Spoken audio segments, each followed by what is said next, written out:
లక్షణయుతమై వినువారికి కనువారికి తనలా వెలిగించు దీన్ని తప్పక వింటే అప్పుడే వారాలెప్పుడు గంటే గనుక వినబుద్ధైతే వినుడి మీకే చదివేదా అని ఇలాగా కృష్ణప్రభు మొదటి కందార్థం తెలియజేశారు. అయితే ఇది ఏమి ఇక్కడ అన్నారంటే ఇది ఎందుకు ఈ విషయం అన్నారు? ఇది సభా విజ్ఞాపన ద్వారా ఈ పరిపూర్ణ బోధ తాలూకా ప్రభావం తెలిపారు. ఇది ఏంటి ప్రభావము అంటే అందుకే సంబోధించారు, జనులారని సంబోధించారు.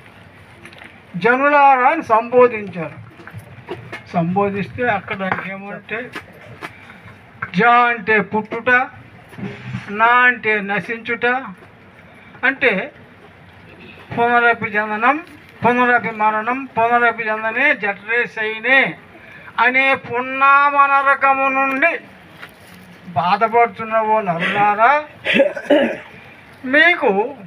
మీరు ఈ పున్నామ నరకము నుండి మేము బాధపడనక్కర్లేదు. ఈ అచల పరిపూర్ణ గ్రంథం తెలినటువంటి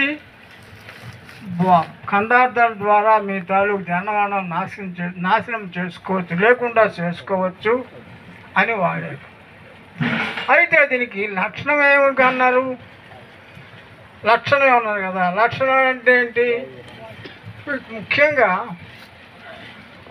రజోగుణం, తమోగుణము, సత్వగుణం, తమోగుణము రజోగుణము లేని వారై ఉండాలి, సత్వగుణ ప్రధానులై ఉండాలి. విరుటి యందు ఏకాగ్రత కలిగి అన్యతలంపులు లేక తదేగ్నిష్తో ఉండాలి. తర్వాత ఏమనంటే ముఖ్యంగా జీవభావం విడిచి నేను ఈశ్వరుని భావం కలిగి ఉండాలి. అది వాస్తవమే, అందరము ఈశ్వర భావ ఆత్మస్వరూపులమే. కానీ అది అలాగ అన్నాడు, మనం ఆ భావం మనం అనుకోవడం లేదు. తర్వాత ఇంకేంటంటే మరికొన్ని లక్షణాలు చెప్తారు పెద్దలు. భగవద్గీత మొదలైన గ్రంథాలు చూస్తే అమానిత్వదమ్మిత్వం, అహింస, శాంతిరాజ్యం, ఆచార్యోపాసనం, శౌచం, ఆత్మ నిగ్రహం. అంటే నేను శ్రేష్ఠుడిని అన్న భావం లేకుండా ఉండాలి.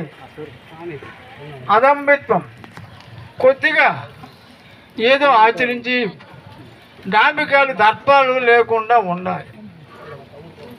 తర్వాత క్షమించే గుణము కలవారై ఉండాలి, అహంకారం లేనివారై ఉండాలి. ఇంకా చెప్పాలంటే జన్మ మరణం, జన్మ మృత్యు, జరా వ్యాధి, దుఃఖ దోషానువర్జితం. అంటే పుట్టుట, చచ్చుట, ముసలితనము వచ్చుట, ఇవన్నీ ఉన్నటువంటి విషయాల్లో మనం గుర్తు తెచ్చుకోవాలి మాటి మాటికి. ఎందుకు? ఈ అవసాన దశలో ఈ పడే పోట్లు గుర్తు తెచ్చుకోవాలి. మరి జన్మకు రాకూడదు, వాస్తవని ఇది గ్రహించాలి. తర్వాత ఆచార్యోపాసం, శౌచం, ఆత్మ నిగ్రహ. గురువులను, పెద్దలను అందరినీ కూడా భక్తి శ్రద్ధలతో సేవించాలి.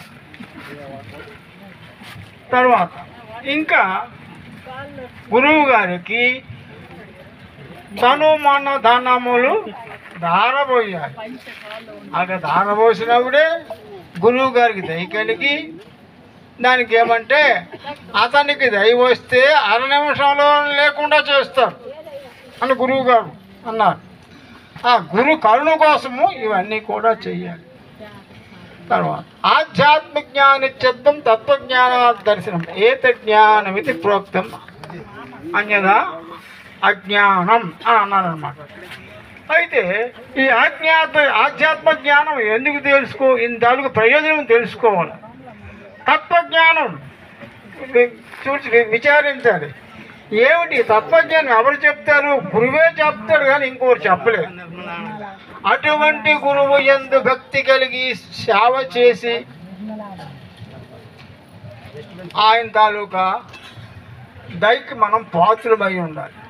ఇది ఈ విధంగా ఉన్నటువంటి వారికి ఆ గురు దయ కలిగి ఉన్న మార్గమేమిటో, ఈ జన్మరహితం ఉన్న మార్గమేమిటో తెలుపుతారు.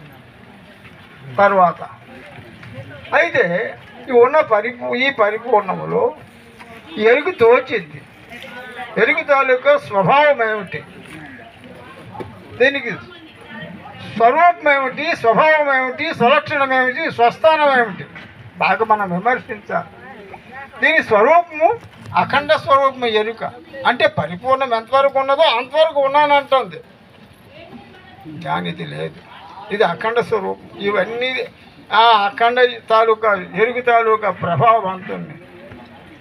ఎంత చెప్పుకుని అది లేదు కాబట్టి నాయన అఖండ ఎరుకు లేదురా, దీన్ని అఖండ ఎరుకుతో నీవు ఉన్నావంటే అది పరిపూర్ణం కాదు, నువ్వు పరిపూర్ణ ఆజ్ఞను కావు అని గురువు గారు సర్ది చెప్తారు.